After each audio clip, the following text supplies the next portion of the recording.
Did you know that you wanted to get into TV and media specifically? No, I did not. I thought that I was going to be a teacher.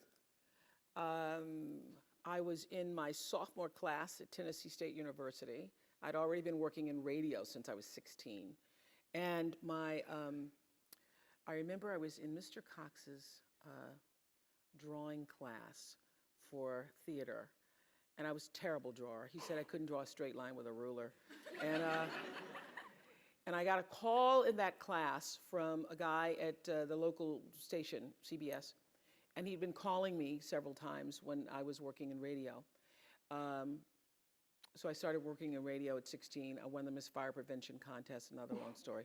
And so when I went back to the station to pick up my prize, some guy said, "Would you like to hear your voice on tape?" I said, "Sure." And I started reading this copy on tape.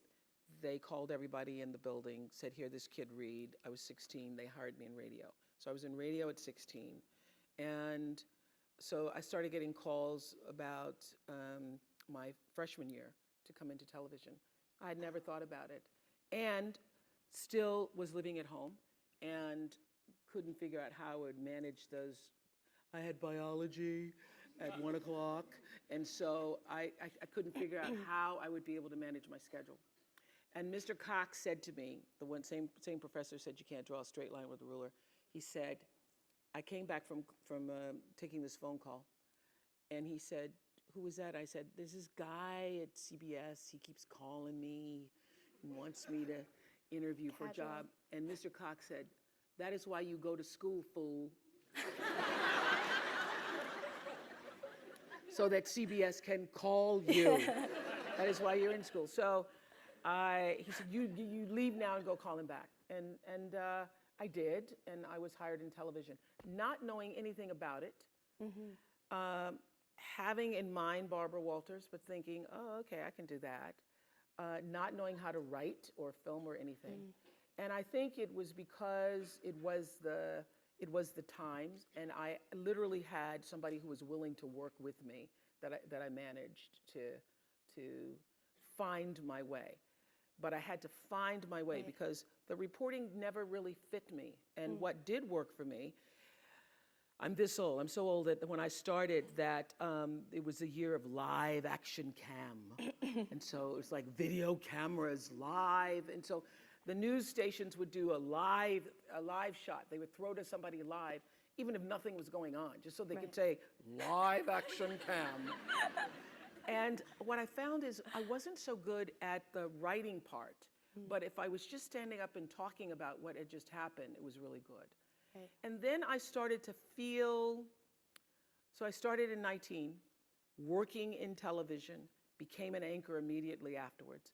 My father still had an 11 o'clock curfew. Can you believe such a thing? That I am the 10 o'clock anchor. In Nashville, Tennessee, I am the woman on the newscast, reading the news, and my father would say, "Be home by 11." And I'd say, "Dad, the news is on at 10. He goes, "And it's off at 10:30, so be home by 11. So I had a very strict father. So anyway, I could feel inside myself that reporting was not the right thing for me, even though I was happy to have the job. Right. I got an offer to go to Atlanta. I was making $10,000 a year in 1971, but still in college, so I was thinking I was doing pretty good. Yeah. I got an offer to go to Atlanta for $40,000, which I thought, it's over. I'm gonna make $40,000. And my boss at the time said to me, "You do not know what you don't know. And you need to stay here until you can learn to write better, until you can perfect your craft as a journalist." And so he said, "And we can't give you 40, but we can give you 12. So I stayed, and you know the reason why I stayed is because I could feel inside myself that even though the 40 was alluring at the time, that he was absolutely right. So to make a long story short, because I'd be here all day just talking about how it all came about, I started listening to what felt like the truth for me. A couple of years later, I moved to Baltimore. I could feel that as a reporter, and by this time, 22, I'm making 22,000. I met my best friend Gail there who said, oh my God, can you imagine if you're 30 and you're making 30,000? And then you're 40 and then it's 40,000? We actually had that conversation in the bathroom. So I started to feel that reporting wasn't for me.